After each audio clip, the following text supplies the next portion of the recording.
Sentinel Online. Now loading the Beast Unleashed podcast.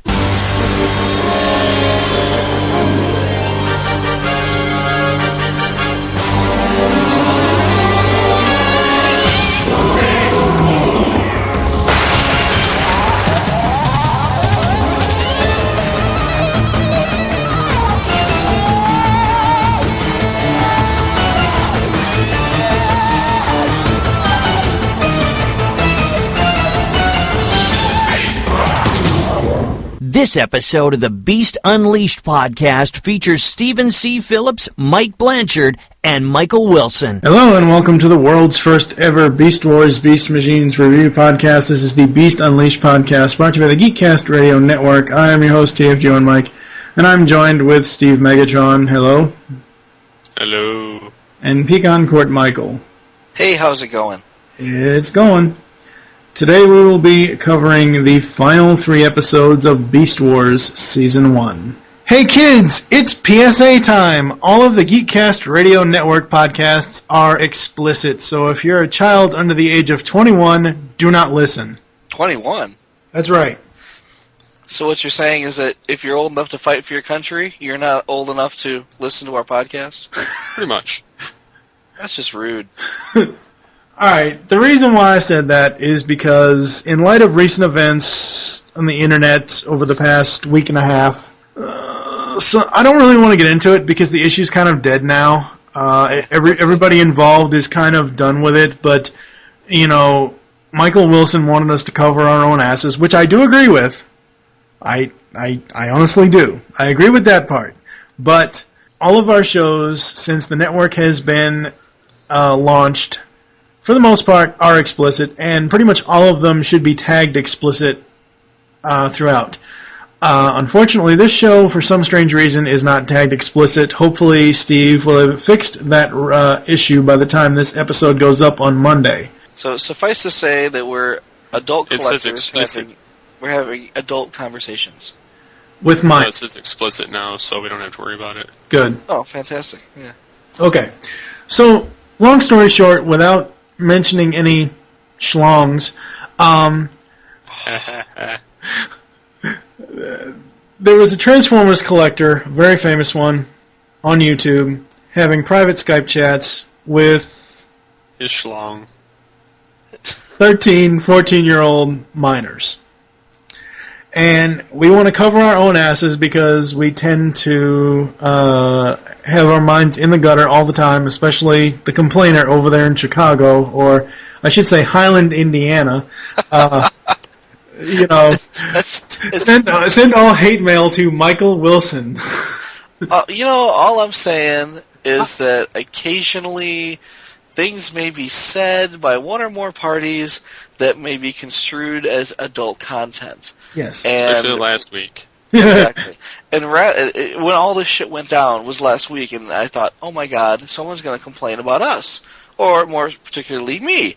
And I don't want to be the guy that's being accused of being a pedophile. All right, so because hey, for God forbid, a little kid listens to something that we say and then complains to their parents about it.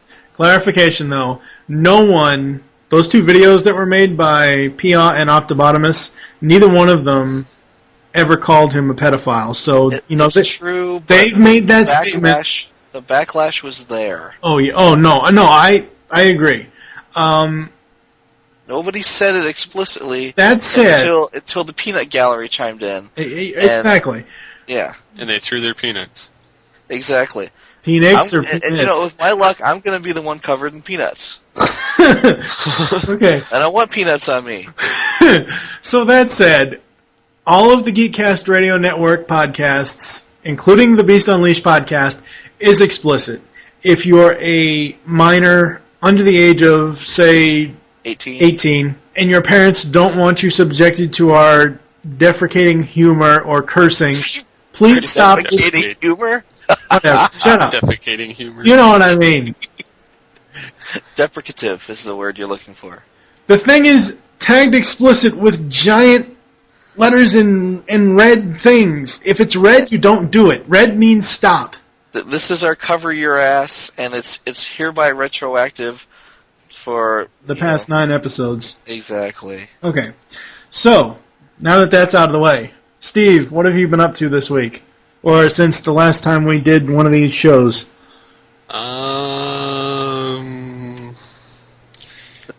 yeah, my wireless adapter went bad. Got a new one. Works fine. So far. Shut up. It's a lot faster. So Hey, far. every issue's been with you. No. So shut your pie hole. But yeah, we've nobody's talking to you. Shut your pie hole. He said pie. Yeah, I said hole too, but I don't see you commenting on that. So that's what she said. Okay. The peanut gallery is going to cover me in peanuts. you like peanuts, don't you? All different shapes and sizes. Oh wow! I don't think you're talking about peanuts anymore. When I mentioned 2 weeks ago when we released episode 8, I never knew we could go further than what we've already had in this show. But yeah, we just keep digging that hole. We're gonna end up in China sooner or later. All right. I've already been there and back. And in the interest of time, since Yes, we all know you have a bedtime. I shrivel up and turn into a pumpkin. Yeah. Look at the little complainer. Steve and I did do an interview for this podcast, but we're not going to mention it until episode 10, because it will actually be between episodes 9 and 10. So, yeah, we're not going to mention it just yet. So, ha ha ha. The sad fact is they're probably going to figure it out when they hear the episode, because I'm probably going to use some of the promos. Oh, hell. I'll just mention it now. After episode 9 is released, after episode 9 is released, we interviewed Ian James Corlett, who is also known as Cheetor. He was Dr. Wily. He's done more than I thought he did. He is actually the narrator for ABC Family Channel, which I never knew. Take that, Flanders. Okay, so Michael, what have you been up to? Not a whole lot. I was about to say, I just got new glasses, and I was so excited about it. I wrote a blog post. Oh God. Yeah, exactly. This is how slow my life is going right about now. I was also going to write another blog post. I haven't finished it yet about Daddy Day at my son's daycare, which I attended. Awesome. And it was like me going to daycare alongside my son, except he's a lot younger and he can do the whole dancing and running and playing with blocks thing that I'm not really physically able to do anymore because I'm old. But it was fun. It was interesting. I got to meet his teachers and we did the calisthenics. Kids call it playtime, adults call it calisthenics, right? Yeah. We got that. Yeah, we got to do that, and it was enjoyable. I'm glad I went. But that's pretty much it for me lately. All right. So, without any further ado, we are going to get into some episodes. There is a storm approaching. A storm of such magnitude, of such power. It is beyond imagination. And to think I would once have been satisfied with mere energon. To think that my ambitions lofted no higher than the conquest of Cybertron.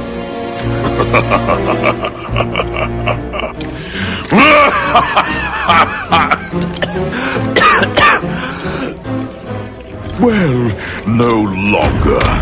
For I have been given a glimpse of power. Real power. And that power shall be mine! Don't even twitch your whiskers, pussycat, or I'll fragment your hard drive! You cannot shoot. We have a truce, remember? Oh, I remember. But you know my trigger finger, it just might forget. Then permit me to jar its memory!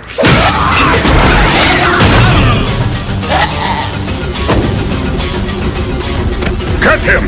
Get him! But no shooting. We are having a truce, remember?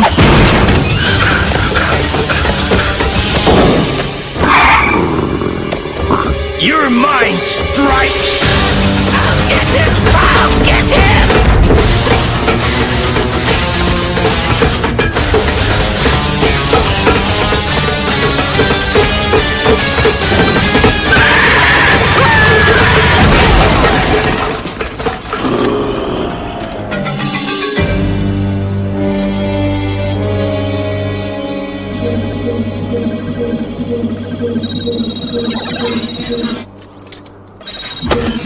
There's the signal!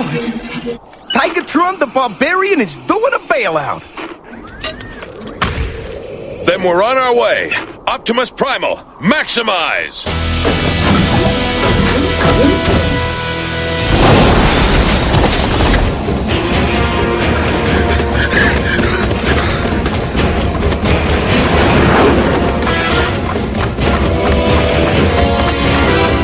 The cat is being overtaken. I will engage. Maximize! Negative, Dinobot! No weapons! We Maximals will maintain the truce! But we must stop them. I know, but we must do it. Peacefully.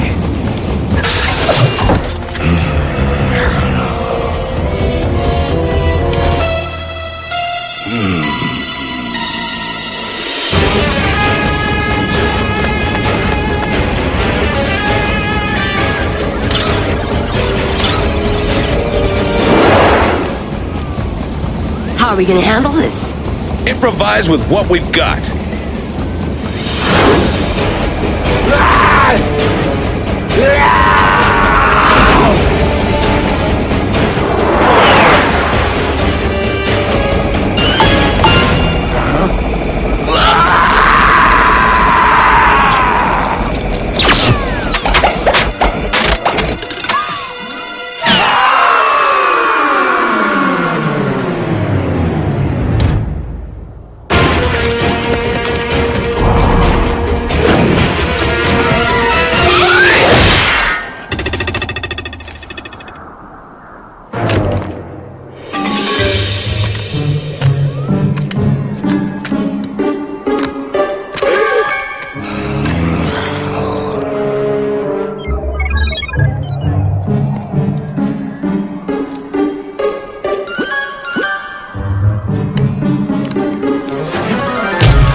Peaceful. Very peaceful.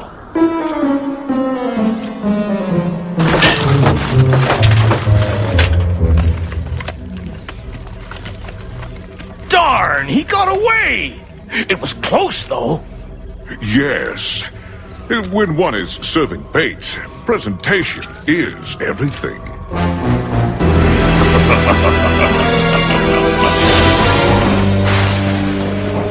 First up, we have Before the Storm. Original air date is February 21st, 1997, written by Larry DiTilio and Bob Forward. Set in stone within a faraway mountain, Inferno retrieves from Megatron a mysterious golden disc, one that bears alien markings. As Megatron begins to unlock this puzzle, he surprises Optimus Primal with a request for a ceasefire. The Maximals can only wonder what this all means as both Megatron and Tarantulas separately begin plotting and planning for something big. Yes. My first note was, and surprisingly, this was my first note because I didn't think I was going to pick up on this, but the "Yes, my queen" bits from Inferno start in this episode. Yes, they do. I thought this was the first time I'd heard it. Yes. I do wish you'd stop calling me that. Well, and apparently Megatron has gotten a cold from the low road. Yeah. Yeah. He's gotten a cold. Yeah. Didn't he sneeze? He was coughing and okay. Yeah. Yeah. quite a few times, actually. I did notice the coughing. Yeah, I was wondering what that was from. Yes. But he had done a couple of things that he'd never done before. Number one, he's snoring in this one. Yep. Yes, he sleeps. Yeah, he's sleeping. And, it's like we've been introduced to repair mode and, that type of thing where you shut yourself down. But no one's ever been snoring before. Yeah, So I thought that was kind of funky. Yeah. Rat Trap keeps up continuity with, I gotta invade that Pred base again? I thought that was kind of funny. Normally I would be all yay on the Waspinator splat alert thing, but that was just wrong what Tarantulas did. Did he pull one of his spider eyes off his head? Yes, he did. The big one on his forehead, not the actual eyes on top of his head, but yeah. Ugh. Gross. Spider guts. Well, Megatron is talking about Tarantulas' treachery. He pets his dino head, and then later we see him brushing its teeth. So is it a separate entity? It made me wonder, because in the beginning when he was asleep, the dino head was staring at him. Yep. His eyes were looking up at him, and then later on he's treating it like it's his pet kitty. Yep. And He's I'm thinking, like, I what? love you, Dino Kitty. Yeah, I'm like, what the hell? And it was funny, and I will totally give them credit for this, but on the TF Wiki, they mentioned it, and at the end of that, they said that that Megatron obviously has a very special relationship with his right hand. I about fell out of my chair. I hadn't thought of that, but I thought that was hilarious. But I did notice that the head seemed to be alive. Yes. Which is weird, because you don't see other pieces of animal kibble being self-aware, let's say. Yeah. Again, poor Waspinator getting his head tossed around like it's nothing. They didn't break out the Shakespeare this time, though. Yeah, no. Tigatron the Hacker? Really? This is a Maximal that when he crash landed, he didn't know what he was going to be, and he was more, I'm the outdoorsy type, quote unquote. Now he's recovered his CIA instincts. Don't you remember? Dawn of Futures Past. He was a cop. Oh, I've never... I'm Detective John Kimball. I'm a cop, you idiot. Okay, then. This is where we first see that any Megatron up to the point of Beast Wars gets more lofty goals than just amassing Energon or conquering Cybertron. Yeah. See, I was wondering at which point he decided that, just the planet wasn't enough for him. He wanted more. I can also, and I'll probably have to do this once we get to those episodes in Season 2, I can tie pretty much all the G1 continuity about him searching for the Ark back to this episode. Because of that, because of him saying that he has more lofty goals than just conquering Cybertron. Right. Pterosaur and Scorponok play chicken with each other, and they both lose. When they were chasing Tigatron. Yes. Right. Yes. That wasn't too bright. I like the Pterosaur line when he had Tigatron cornered. What did he say? You know my trigger finger. It might just forget. I thought that. I like Pterosaur. I'm just going to throw that out there. I think he has a lot of good lines. I like where they shoved him through a thing of sheet metal. Yeah, that comes up. Yeah. That's when things start to get silly. And I love that about this episode, though. But it was aggressive non-aggression. That's true. There you go. I laughed my ass off when anyone. I love it when anyone sneaks up on anyone else in Beast Wars and taps them on the head or the shoulder or whatever, like Primal does to Inferno. That was funny as hell. Silly. But it's silly. So what?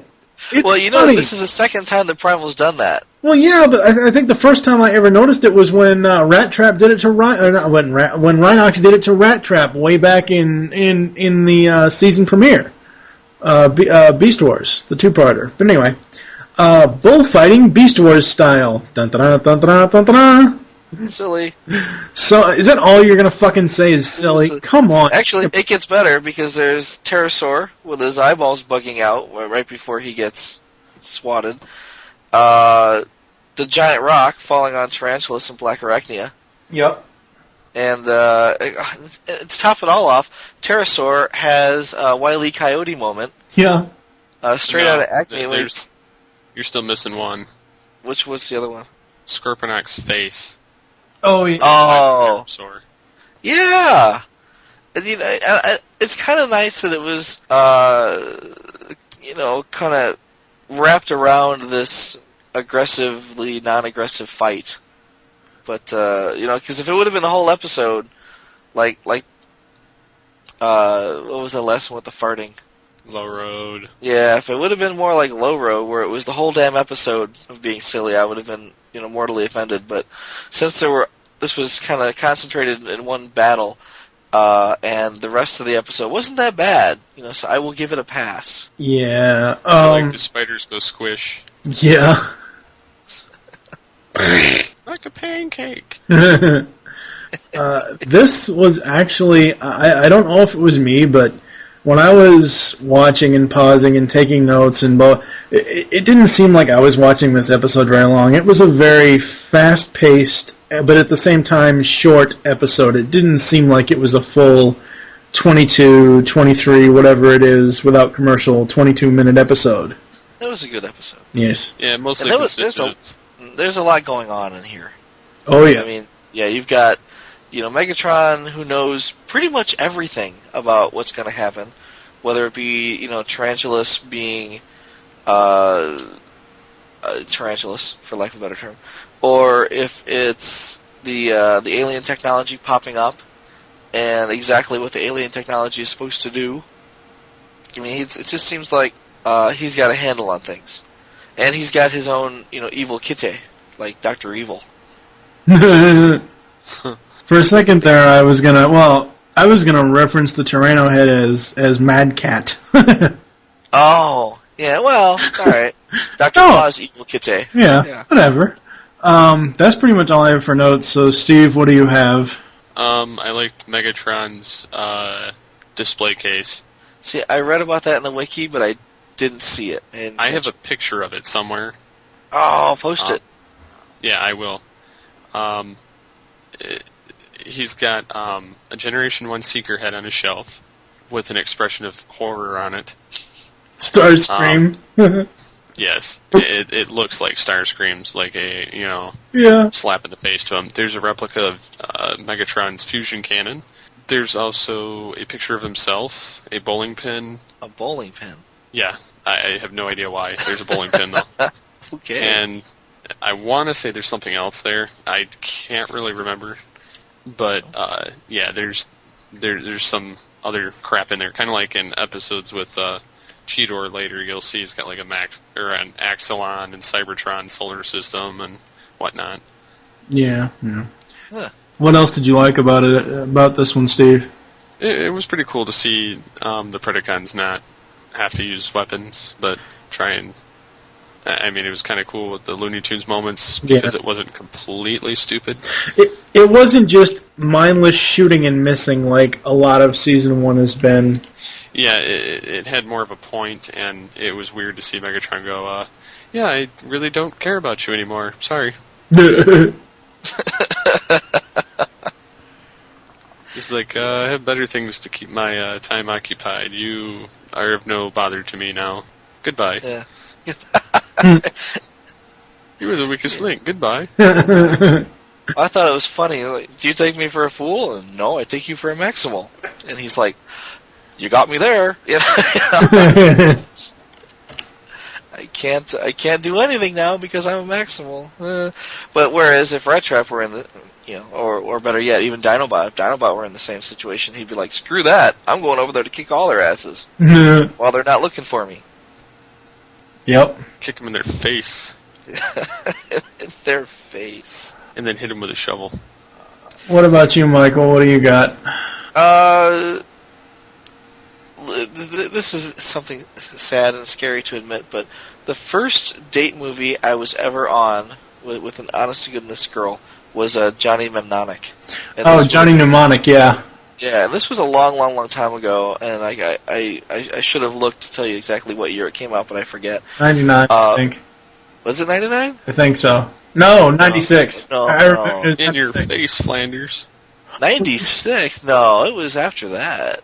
Or before that, because I would have been in high school. Would you stop at the damn in-your-face Flanders crap, too? In your face, Blanchard. We're going to kick Flanders straight in the nards, and then he's going to fly off into the air like Team Rocket. No, shut up! Flanders blasting Stop off him! again! Stop him already! Alright, anyway, back to my point, to digress. Johnny Mnemonic had the 3D virtual reality moving your hands through cyberspace thing. Yeah. And when I saw the Predacon cyberspace, what Tigertron was hacking into, I thought that was just the coolest thing ever. Yeah, that was pretty cool. I mean, granted, I know that technology probably will never exist, but it's still kind of cool to see that they copied it. Yeah. What else did I have? Oh, and Tarantulas, being Tarantulas, right? He says just before he blows up Waspinator, I'm leaving. He says the answer is simple. I'm leaving. And I'm thinking, what does that mean? He's leaving the room because he planted a bomb, but no, he's leaving. He's gonna bug off the planet, for lack of a better term. Yep. So he thinks. He's bugging out. He's a spider. He's bugging out. But yeah, so I thought, by the end of the episode, when it occurred to me what he was going to do, I'm thinking, oh, he's leaving. Yeah, so I thought that was, in retrospect, it was funny. I was closer when I said 96. Johnny Mnemonic came out in 1995. 95? Yep, that's what I'm looking at Keanu Reeves' IMDb right now. Okay. I'm actually thinking to myself, man, did I actually not have a date until 95? But more to the point, in my defense, I think I was too damn poor to go out to see a movie with a date until about 95. So that makes more sense. You sad, strange little man. I was poor, I tell you. And I ever tell you guys about the strawberry grits? No, but you can tell us in the recap episode just to move this along. Alright, well, strawberry grits, remind me, I'll tell you the story. Okay. Yeah. But that's pretty much all I had. I mean, at the end, it was like, the golden disc is a beacon that caused the aliens, and the aliens are pissed. And after watching the next two episodes, I'm thinking, why wasn't this Other Voices Part 1? I was going to mention that too. This actually ends with Next Time on Beast Wars. This is the only episode that is an individual, even though it has continuity between itself and Other Voices Part 1 and 2, this is the only episode in Season 1 that's a singularly titled episode that has the Next Time on. Yeah, it was just strange. I mean, I understand why they did it, because there's scheduling issues with more than 2 episodes, but... Right, yeah. The fact that they, went through all the trouble to write the story that is obviously Other Voices Part 1 in a 3-parter, and yet they, I don't want to say dropped the ball, but, they renamed it and left it out. Well, I think one of the reasons why, obviously, it's called Before the Storm is because there was a storm during this episode in the beginning. Okay. And the end. Okay. Yeah, that's right. Actually, I was being a smartass, but it worked out. Yeah, whatever. Shut up. Alright, so we are going to move on. The truce is over.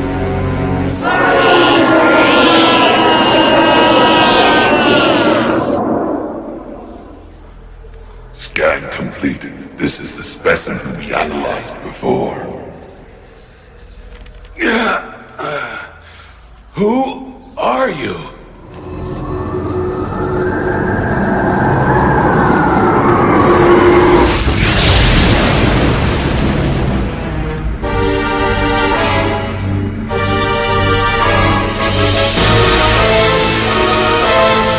Unicron! We have no physical form you could comprehend. We chose this figure of authority from your data tracks. If you've scanned me, you know that we did not come to this planet by choice. Yet you are here. We mean no harm. To you or this planet. It is too late. You and your enemies have already contaminated the project. The harm has been done. That which does not become part of the One shall become void. No! Wait! We can fix whatever damage was done. We are not interested. The experiment will be sterilized. You can't do that! There are living creatures here! You, with all your power, even you have no right! We have no choice. There is more danger than you know. Begin termination sequence.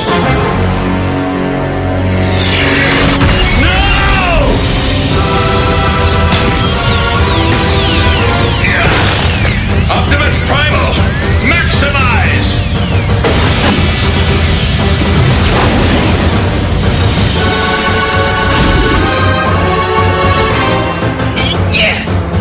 Hey!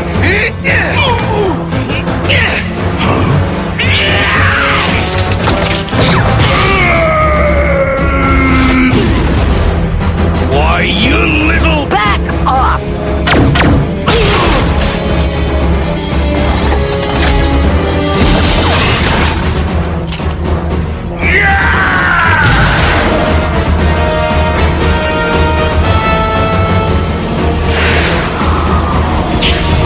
Hey, Big Banana! What gives? They called it a termination sequence. We'd better get out of here! You just said my favorite phrase.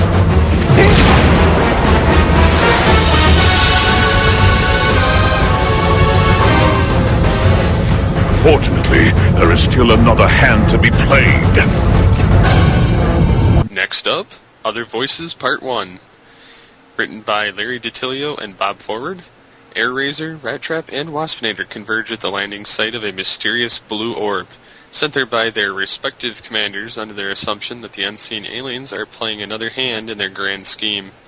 After a rounded structure envelops the orb, Optimus Primal arrives and infiltrates the alien building, only to be chained and scanned. The aliens assume a corporeal form and explain that the experiment that they have been conducting on this planet has been tainted by the Cybertronians' infestation, the appearance of the Maximals and Predacons. They announce the sterilization of the planet and begin by reformatting one of the two moons into a monster space weapon. Okay, as I said 2 weeks ago in episode 8, the way we're going to do this episode is just one long story. The first notes that I've got written down here, is it just me, or was the field generator kind of looking like the center of the Matrix when it was all blue and orby-like? It's just you. It was just you. Yeah. Fuck both y'all. Shut up. There's something wrong with you, clearly. Shut up. You wouldn't like it, I'd just lay there. Oh! Ew! That's what she said. That's so wrong. God damn you, boy. That's so wrong. Anyway. See, now we've gone from bestiality in the last episode to now necrophilia. Oh, God. Damn it.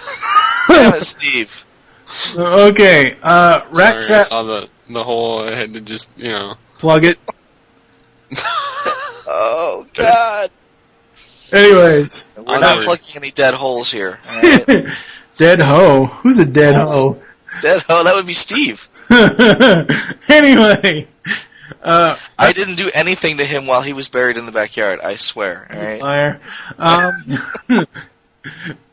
Sick bastards. I know. I thought about it, though. You got a sweet-looking mouth there. So. Oh, God. Whatcha? Shut up. All right, before we get into a deeper hole. Rat Trap versus Waspinator. Ball shot wins. Also, Rat Trap does the run, transform, spinning thing again. I love that. I do too. Unicron with a bunch of exclamation points behind it. And one of them has to be a 1. No. Because you get a typo, you missed them. No. Anyway. Key there. Honestly, when I first saw this, and until the entity said, no, that we just pulled this from your data tracks, when I first saw, the intro to this, the intro to Season 2, or I don't know if it started in this episode or if it started, I forget, I think it starts in Season 2 with the whole Unicron head thing. I could have sworn they brought Unicron back. Oh. When I first just saw the image of the head, I'm like, oh crap, here we go again. I think, I want to say that I think it was much later in the Transformers series where they start bringing Unicron back in everything. Yeah, it was the Unicron trilogy. Yeah. Armada, Energon, and Cybertron. Yeah, so it wasn't Beast Wars so much, but I don't think I would have begrudged them a little Unicron action in the Beast Wars. Well, I mean, especially after they introduced Starscream. Well, and they say, oh, well, Starscream was there defeating, or not defeating, but Starscream claimed to have been killed while fighting Unicron. So we know it's it's canon. Right. I'm not saying it isn't. And the alien entity thing said that, this is the only, we pulled this image from your data tracks. We have no physical form you can understand. Right. So, I mean, that explains it away. I don't have an issue with it being Unicron's head. Just when I first just saw the image of it in the intro, I was like, oh shit. I like that they when they had Optimus undergoing interrogation, they assume the face of Unicron. But when Air Razor gets trapped and subsequently tortured, it sounds like she's being interrogated by Klingons. And I'm like, Klingons! Heck yeah! Final 2 notes here. What the slag? When Tarantulas and Black Arachnia are in the base after Rhinox is blasted, Dinobot just stands there and gets hit. Invaders! Boom, boom. He just stands there and takes 2 hits from them. He doesn't even fight. 2-hit KO. He was very shocked. That's all. He was in the middle of some either munching or crapping. It's kind of hard to decipher which. Crapping. He had a little TP hanging off the shoe there. Munching and then digesting and crapping clones. Clones. Clones. That's not until later. Yeah. Clones with cream filling. Okay. Alright, my final note for this one. Again, this episode was too fast-paced, and it went by so fast I think it was way short, but it still left me wanting more. Yeah. I mean, it did go by really fast, and I didn't have a whole lot of notes for this episode, but I was really, really interested in what was going to happen in Other Voices Part 2. Particularly because, the spiders get into the Maximal base really easily. And... Well, she had that invention thingamajigger. She had... Yeah, plot device. But, which they'll never use again, but yeah, plot device. Insert matrix of leadership here. Yeah, but it never... at this point, they still don't know what Megatron's additional code will do to Tarantulas' doohickey that he's going to build. Oh, we don't find out till very much later in episode 2. Exactly, and I'm thinking, what the hell, man? I want to know. I want to watch it right now. So, do you have anything else you want to bring up, Michael? Yeah, something interesting that they started in this episode that I haven't seen before was scene transitions that are triggered by button pushing. At least once, toward the beginning, you've got Rhinox pushing buttons, and then his finger reaches out toward you, and by the time it hits you, there's a scene transition. Yeah. And Megatron does the same thing, where he's pushing buttons, and then he pushes a button, and it wasn't like the finger coming out at you, but when he hit the next button, there was like a channel changing, like fuzz, the next scene. Which I thought was cool, that, they would hit the button, and wipe to the next scene. But they've never done it before, and as far as I know, they don't do it again. So I was wondering, whoever directed this one, if it was just like, you know what I'm going to do? I think I'm going to do this button thing, just to see how that looks. Yes. And Steve, what do you have to say about part 1? I'd have to say I like the mention nod to Unicron, although it makes me wonder how they would know about Unicron if pretty much all of the ancient history is locked away. Considering, they locked away Starscream, but there was a lot of other things that they just didn't know. Although Primal is pretty knowledgeable, considering he knows who Ravage is later, so well, he would understand. And like I said, a little while ago, it's explained away. They scanned his data tracks. Clearly, he knew it. Yeah. So. Yes. 2 other things. Go ahead, Steve. Sorry. Yeah, interrupt me. Go ahead, do it. Well, I'll just stomp all over whatever you were going to say. So. Oh, okay. Yeah. This is the first of many episodes that they use with the other V, meaning that other voices, other visits, other victories. Yep. Yeah. And I can agree one of with those you. being an alien episode. Yes, V, visitors. Ooh, Vok. I hadn't put that together, to be honest. I'm like, V, with that 80s miniseries with the snake people? That's probably where they got the idea. The Vok aren't snake people, though, but it would have made more sense if they were. Well, they kind of were snaky. You find out that later, but they're finally, how should we portray them? And then they figure it out by the end of season 3. But, it was nice to see a nod back to Chain of Command. Yeah. Because they said, scan complete, this is a specimen we have analyzed before. Yeah. Right. Yes, which was awesome. While he was being tentacle probed. Again. Yeah. Yes. Yeah, it's not the first time you've been tentacle probed. They like the monkeys. But, at least they didn't bend him over. Well, they did spread out his limbs, so. Ew. It was like one of those Japanese videos, but Wow. Well, being held by the tentacles. Yes. But I can see where you were saying that this episode felt rushed. It was kind of like bam, bam, bam, bam, bam, right in a row. It didn't feel alright. It's like I said before, it left me wanting more, and I hated that about it because, you start it, and normally when I'm watching these, I start from the beginning scene. I don't start from the introduction with the music anymore because it's the same theme over and over again. Seen it 1,000 times. Yeah, already. yeah. So I start at the beginning scene, and it just seems like I started watching it, and I'm pausing it, making notes, and checking email and everything else. But as I just watched it for a little bit, it's like blink and you miss it. It's like driving through Frankfort, Kentucky. If you blink, you're not going to see that town. Seriously, the town is exactly 5 miles wide. Anyway, so what were the other 2 things you were going to mention, Michael? Tentacle prawn, and the last one, which I was waiting to see if either one of you guys were going to say it, and I'm really surprised you didn't. We'll say it together. That's no moon. It's a battle station. Oh, the Star Wars reference, yeah. I was so waiting for you guys to chime in with me. You let me down. No, sorry. Turn in your geek cred. Turn in your damn geek cred right now, because I don't even have those on DVD at all. I don't either. But yet it's not as if you haven't. Well, they're coming out on Blu-ray. They just announced it. Yeah, I know. Yeah, anyways, all right. So, do we have anything else? Them on Blu-ray.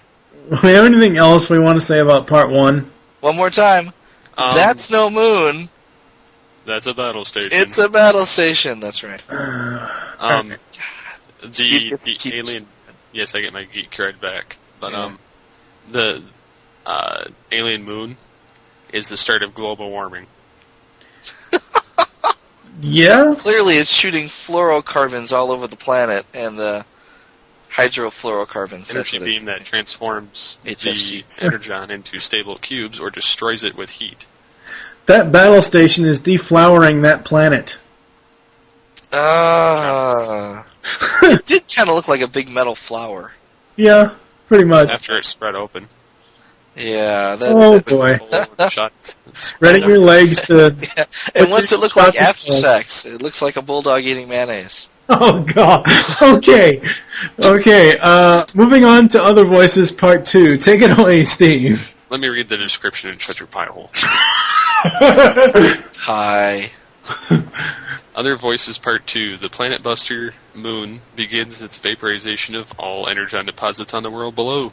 Desperate to escape the doomed planet, Tarantulas and Black Arachnia infiltrate Maximal HQ in order to convert a stasis pod into a makeshift escape craft. Optimus Primal has only one chance to stop the planet-wide devastation, but it's risky. As time runs out, Megatron reveals a foolproof plan to kill the Maximal leader. Uh-huh. Alright, my first note for this one, I don't know if it was in the recap portion, no, it wasn't. It was after the whole Planet Buster thing said, return to Nexus 0, ?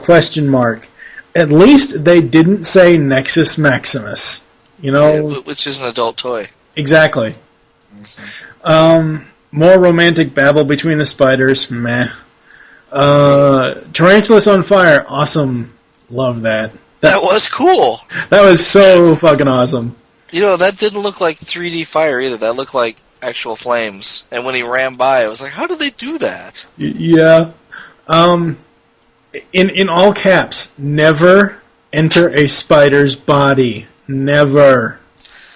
Oh, because his mind is a scary place? Yeah. It was creepy. Yes, it was. I mean, we could have done without it. They could have cut that out, and I wouldn't have cared. But it was still kind of like, bleh. I actually went back and I went back and I got the audio for this two-parter here, and I found this out. But at the time when I was just watching it to make notes, 140 rads in climbing. What the fuck is a rad? And of course, it's their version of degrees. Heat? Yes. Told you they started global warming. It's very warm. It's hotter than the hell in here. I need a glass of ice water. We're not going to take it anymore. Boy, it's so humid. It's like an oven in here. Now, Nexus 0, though, is where the Vok originated from. It's their little cloud, which will show up later. Oh, okay. So that's the whole beginning of that, basically. I believe so far I've gotten 2 quotes for this episode. I doubt I'm going to get much more than that, because 2 weeks ago on episode 8, that had 5 different quotes because everybody said, I like this quote, or I like that quote, or whatever. So, yeah. Cheetor, leaping lasers. Could this be a reference to Ironhide's leaking lubricants? Meh. I don't remember that one. You don't remember leaking lubricants from G1? I remember leaking lubricants, I just don't remember leaping lizards. No, not leaping lizards, leaping lasers. Oh. It's a laser. Firing my laser. Okay. It's not a Little Orphan Annie reference? No. Anyway. Air-Razor didn't just bitch slap Black Arachnia, she bitch punched her. Punched her right in the nose. In the face. She said, give me your face, and punched her. You Optimuses like sacrificing yourselves, don't you? Yep. And then we have another Cryotech moment, actually. No! Megatron! And then, of course... That was Con! Yeah. Basically. I can't do Shatner. No. I've got 2 more, and then that's it for me. Optimus, you got some sploding to do. As far as quotes go, there was a good one where Rat Trap was still whining about dying. And I think it was Air-Razor and Optimus that turned toward him and just said, "Shut up, Rat Trap." That's one of them that I grabbed already. That was great. Yeah. And the last one, when Black Arachnia is in the Maximal base, and she says, "You realize this is crazy?" And Optimus says, "Sometimes crazy works." Yep. Last note. Is that the first time he said that? Because it seems like he said that before. No, he said it before. That's what I thought. My last note is that explosion, while it repeated 4 or 5 times, was a badass effect in the animation. Oh yeah, it looked like the Genesis project, and when the planet was being turned on, it totally looked like Genesis project. No. I'm talking about when the ship exploded. Right. I'm talking about when the ship crashed into the moon thingamajigger. And it blew up. Yeah. The battle the station. explosion. You know, I know this came out in, 97? And I was trying to remember when Lucas remade A New Hope. Because when the first Death Star blew up in 1978, it was kind of a really shitty explosion. When he redid it, and I want to say it was like 95 or something, when he redid it, it was a much more satisfying explosion, and it was huge, and there was these, the vibration rings that shot out into space, and I was thinking to myself, this looks a lot like that Death Star, redo. Yes. Well, I want to say in their redo that they did it in, well, this is kind of ironic, in 97. Oh, well, there you go, yeah. I don't remember exactly what the year was, but it almost looks like the animators saw the Death Star blow up and went, wow, we got to do that. That would be cool. Yeah, if we're going to blow up a planet, that's what it's going to look like. Yep. That was the first time they remastered it, and they redid it again on DVD in 2004, so... Yeah, that wasn't nearly as cool, though.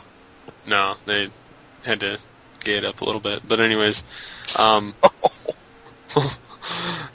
that's my Star Wars reference, but, yeah, on the, Mine was better. Yeah, but, That's what she said.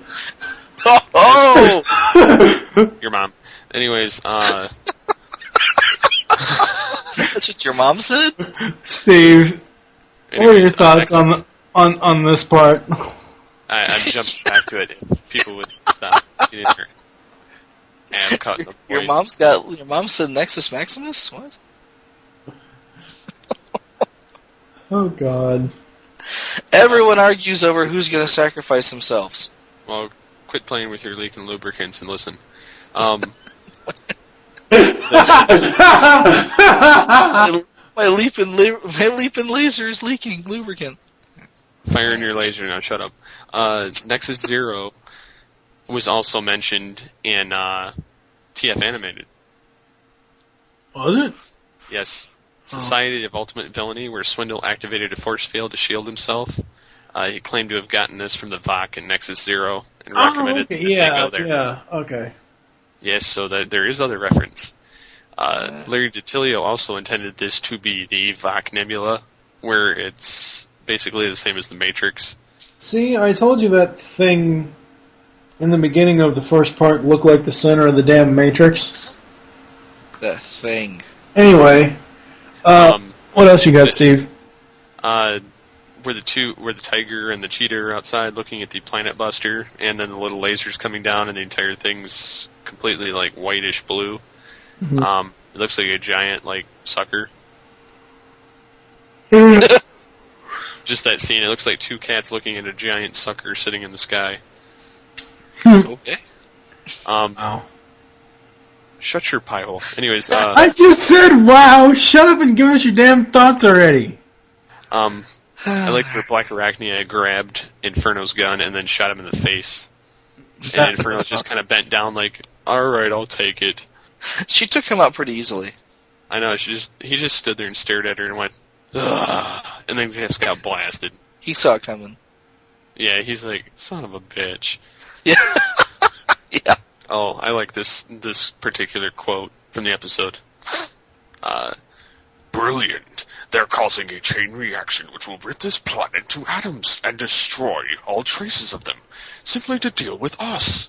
Such sheer ruthlessness, such disregard for sentient life. I rather like these aliens. Like them, they're trying to destroy us. Wesbalander do not want to be destroyed. Wesbalander has plans. Megatron will save us? I think not. I've reserved that task for Tarantulas. And then Tarantulas gets set on fire. Oh. I thought that was funny when he got caught on fire. But here we have the first instance of Megatron actually coming out and saying, this is what my secret code was for. I put the secret code into Tarantulas' doohickey specifically so that he would be shot into this planet, thus saving everybody and getting rid of my most treacherous, underling. I don't actually think it worked out that way. I think he did it not knowing that Primal was going to get in it. I think he just said, you know what? To hell with it. Somebody's going to die, and they'll save everybody, and so I don't really care who, because the Tarantulas is, treacherous, and Primal's a pain in the ass. I think having Prime in there was just a lucky break. He didn't expect that to happen. It was just like, oh, holy cow, what are you doing in there? Okay. No, you're both wrong. Even though he did plan for Tarantulas to be in that, and that's why he made that change, he shows up at the end on a vid screen when Primal tried to open the hatch, and it's magnetically sealed. It's because Megatron did it, and then that whole speech with the two of them at the end. This is the end, Optimus Primal, and, you lose with the finger in the face. Yeah. So... Yeah. But I'm guessing, though, that, when Megatron found out that it was Optimus in the pod... Well, then he had to glow. Yeah, exactly. He's like, holy cow, what are you doing in there? Sweet. All right. I'll run with this. Gotta get my licks in now before he dies. And, Prime, he's in his pod heading into the planet, and he says, if I'm going to die, I'm damn well going to do it looking like Optimus Prime. And he puts the face mask up. Like, heck yeah, I'm badass looking. While I die. Yeah. Another one bites dust. It's space dust. And then, it's the end, with a big question mark. And I'm thinking, if I were watching this for the first time in 1997, I would be pissed. Because it's like, wait a minute. I bet Steve was. Yeah. Yeah. It's like, did he just lose? Is the Beast Wars over? I'm confused. And, I'd be really pissed and kind of anxious for the second season. I'm already anxious for the second season. I have to go pop that in tonight, I think. I already started. I didn't really start, but I started on. I've watched Aftermath so far. So do we have anything else we want to say about the Other Voices two-parter? I like at the end where if you freeze frame it really well, you can see Optimus Primal's head screaming, flying across space, as well as his chest plate. His head? Yes, I swear to God, I freeze framed this so many times. I saw bits and pieces of stuff. I didn't notice any. It's like a 2-second thing, like literally. It's real fast. That's another screenshot you'll have to find. Yeah. I'm not. I'll let Steve do that. I already got my screenshot for you, which was Optimus Primal Schwarzenegger. I dig that. Yeah, that was very cool. So are we done with Other Voices? I think so. Like it. All right. That's it for this. We will be back after some promos, and we will be back with outro. Yeah. Every one of these alien structures have been designed for a specific purpose, Rat Trap. This one is busy, and I'm betting I can fly close enough to take it out. With what? One of your famous "we can do it" speeches? A transwarp explosion. You'll blow yourself to atoms. If it saves this planet, it'll be worth it. If not, I'm no worse off. Either way, it's the only chance any of us have right now.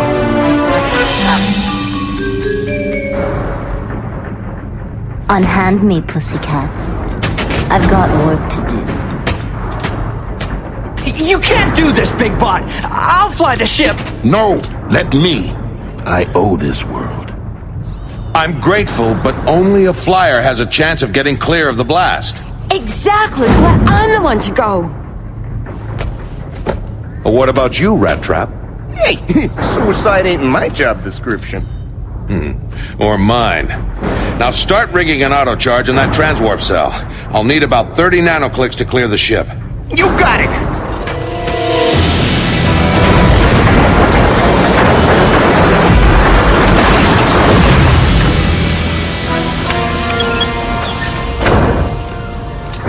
In you go.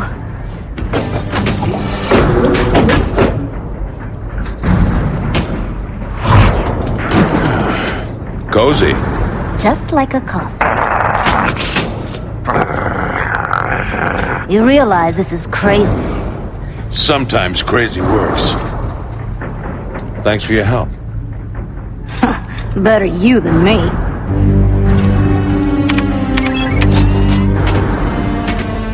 Take care, Optimus. Come back to us. May the Matrix protect your spark for all eternity.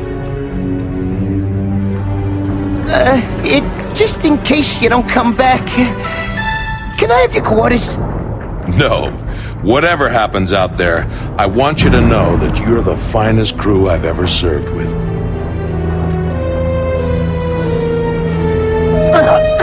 Do Maximals always talk such slop? My sentiments exactly.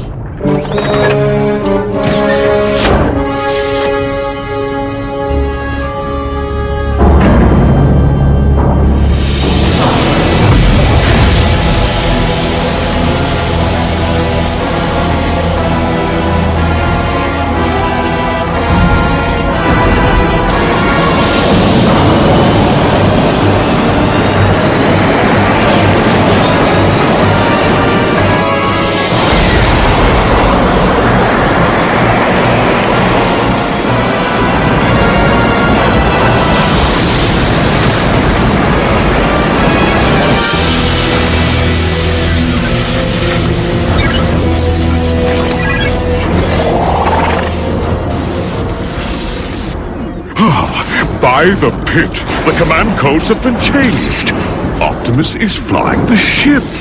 How delicious, yes. Come on! Got it! There's Big Bot! How'd you get a signal through the shields? I opened a hole big enough for a spectrum pulse. Rhinox showed me how. I wish he was here. Pod ship will close with objective in 15.7 cycles. Optimus.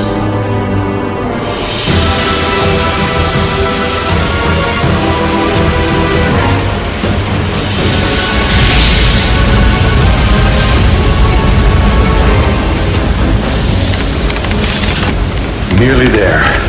And no sign of any defense yet. He's closing in! Computer, how much time? Planetary destruction in 5.3 cycles. Oh man, leave it to the monkey to take him to the wire. Alien construct in range. Let's do it. Commence ignition sequence. Commencing. Ignition in 60 nanoclicks. Prepare to blow pod hatch. Unable to comply. Pod hatch is magna sealed. That's impossible. Oh, I assure you, it is not. Megatron? Ironic, isn't it? Both of us hitting upon the same plan to destroy the alien machine. Well, unfortunately, in my version, the pilot goes down. Or should I say, up with the ship.